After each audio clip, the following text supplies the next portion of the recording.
তোরা আমার ভাইকে একা রেখে পালিয়ে এসেছিস, ভালোই করেছিস। আমার ভাইকে রুবেল খুন করলো, আর তোরা পালিয়ে এলি। আমার মগজে আগুন জ্বালিয়েছিস। তোরা ভেবেছিস তোদের ফুলের মালা দেব? হ্যাঁ, ফুলের মালাই দেব। তোরা কাঁপতে কাঁপতে মরে যা, আমি কাপড় পাঠিয়ে দিচ্ছি।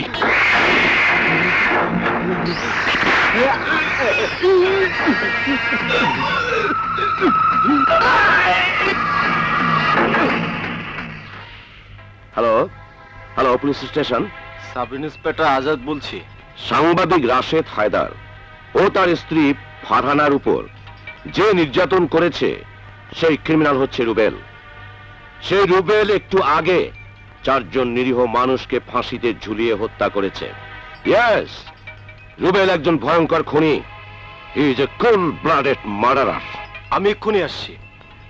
স্যার, রুবেল ভাইকে ছেড়ে দেন। রুবেল ভাই কাউকে খুন করতে পারে না। রুবেল ভাইয়ের মতো মানুষ কখনো কোনো অপরাধ করতে পারে না। রুবেল ভাই এই বস্তিতে আছে বলেই আজও আমরা শান্তিতে ঘুমোতে পারি। দারোগা সাহেব, আপনি ওকে ছেড়ে দিন। আমরা ওকে ছাড়তে পারি না। ওর বিরুদ্ধে খুনের অভিযোগ আছে। রুবেল দোষী কি নির্দোষ তার প্রমাণ হবে আদালতে। মুভ।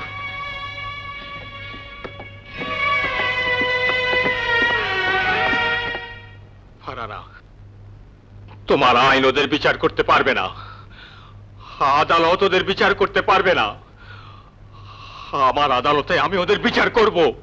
না রাশিদ, না, এ কাজটা তুমি কিছুতেই করতে পারবে না। আমার লজ্জা হারানোর ব্যথা বুকে নিয়ে বেঁচে আছি, কিন্তু তোমাকে হারানোর ব্যথা নিয়ে আমি বেঁচে থাকতে পারবো না। আমি তোমাকে কিছুতেই খুনি শাস্তি দেব না। ফারহানা, আমি স্বামী হয়ে নিজের স্ত্রীর ইজ্জত রক্ষা করতে পারিনি।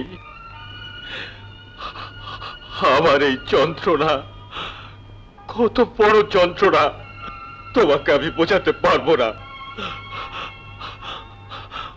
আমি যদি আমার স্ত্রীর ইজ্জত কেড়ে নেবার প্রতিশোধ নিতে না পারি, তাহলে এই সমাজের বুকে কোনো স্ত্রী কোনোদিন তাদের স্বামীকে স্বামী বলে স্বীকার করবে না। স্বামীর পায়ের নিচে স্ত্রীর বেহেশত, এই কথাটা বলে কেউ কোনোদিন অহংকার করবে না, গর্ব করবে না।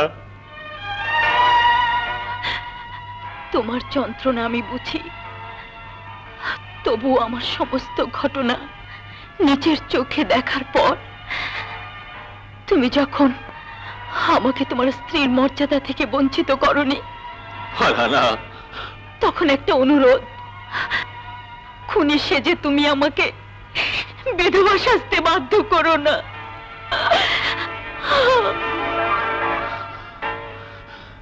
ফারহানা, তোমার চোখের জলে আমার বুকের আগুন নিভবে না। আমি শুধু আমার দুশ্মনের রক্ত দিয়ে আমার বুকের আগুন নেভাতে চাই। এই নিউজ আমি কিছুতেই ছাপাতে পারবো না। হ্যাঁ, ছাপাতে হবেই, নইলে আমি আপনাকে ছাড়বো না। তুমি যাদের নিউজ করতে বলছো তারা শুধু এই সমাজের প্রভাবশালী নয়, সন্ত্রাসীও বটে। আমার নিজের সর্বনাশ ডেকে আনতে পারবো না। তুমি কি আমার ক্ষতি করতে চাও? হ্যাঁ, চাই। তোমার মতো এডিটরের এই সমাজে বেঁচে থাকার কোনো অধিকার নেই। তোমার পত্রিকাতে আমার খবর পারবে না, তখন আমি চাই তোমার মতো স্বার্থবাদী এডিটরের পত্রিকাতে তোমার নিজের মৃত্যু সংবাদই ছাপানো হোক। এই সমাজে তোমার বেঁচে থাকার কোনো অধিকার নেই। আমি তোমাকে খুন করব, আমি তোমাকে খুন করব।